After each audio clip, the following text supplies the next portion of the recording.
आज हम देश के पूर्व प्रधानमंत्री के जीवन से जुड़ी जानकारी आपके साथ साझा कर रहे हैं। आपको बता दें कि पूर्व प्रधानमंत्री चौधरी देवीलाल को भारतीय राजनीति का दबंग ताऊ कहा जाता था।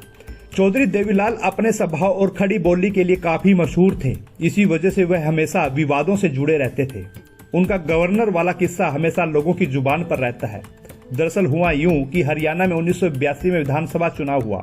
इस चुनाव के दौरान 90 सीटों वाले विधानसभा में 36 सीटें जीतकर कांग्रेस सबसे बड़ी पार्टी के तौर पर उभरी।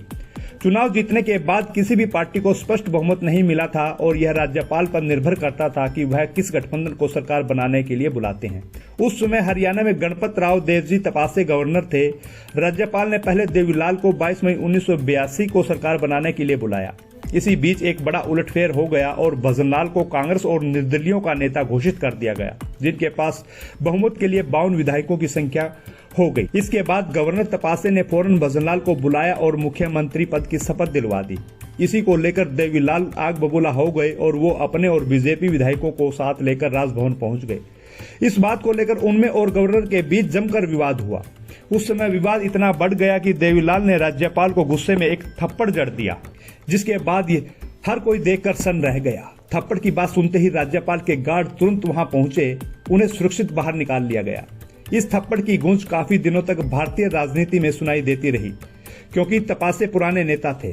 आपको बता दें कि राज्यपाल गणपत राव देवजी तपासे महाराष्ट्र के मंजे हुए नेता थे। उन्होंने इस घटना को तूल नहीं देने का फैसला किया। तपासे को लगा कि इस वाकया का जितना प्रचार होगा उतनी ही उनकी बेइज्जती होगी। आखिरकार उन्होंने इस अप्रत्याशित घटना पर मिट्टी डालने का मन बनाया और चौधरी देवीलाल के खिलाफ कोई कार्रवाई नहीं। चौधरी देवीलाल ने अपने विधायकों की परेड कराने के साथ ही दावा किया था कि बहुमत उनके पास होने के चलते सरकार उनकी बननी चाहिए। वहीं राज्यपाल ने उनकी एक न सुनी और ऐसा करने से साफ मना कर दिया। देवीलाल के साथ वहां मौजूद लोकदल के बड़े नेता भी यही नारा लगा रहे थे कि भजनलाल मंत्रिमंडल को बर्खास्त करके लोकदल की सरकार बनाए। ये नारे काफी देर तक लगते रहे। पूर्व सांसद कैप्टन इंदर सिंह ने देवीलाल के दूसरे पहलू का जिक्र करते हुए एक महत्वपूर्ण बात बताई। उन्होंने एक हिंदी न्यूज वेबसाइट को बताया कि देवीलाल ने क्यों बुढ़ापा पेंशन की शुरुआत की। बकौल कैप्टन इंदर सिंह, देवीलाल अपने पुराने साथी के घर गए। संयोग से उस दिन उनके साथी की पोती की विदाई हो रही थी। पोती ने अपने दादा के और उनके मित्र देवीलाल के पैर छुए। देवीलाल के मित्र ने पोती को शगुन में देने के लिए घर वालों से पैसे मांगे और यह भी कहा कि देवीलाल आए हैं, चाय बना दो।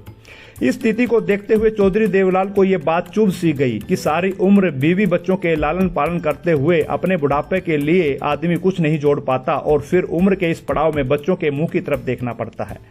इसलिए ताऊ देवीलाल ने बुढ़ापा पेंशन लागू कर दी, ताकि अपने पोती नातियों को आशीर्वाद रूपी सगन देने के लिए उन्हें कुछ मांगना न पड़े। ताऊ देवीलाल के द्वारा लागू की गई पेंशन पर बुजुर्ग आज भी गुणगान करते हैं। उज्जवल दर्पण के लिए जोगिंदर बीरवाल की रिपोर्ट।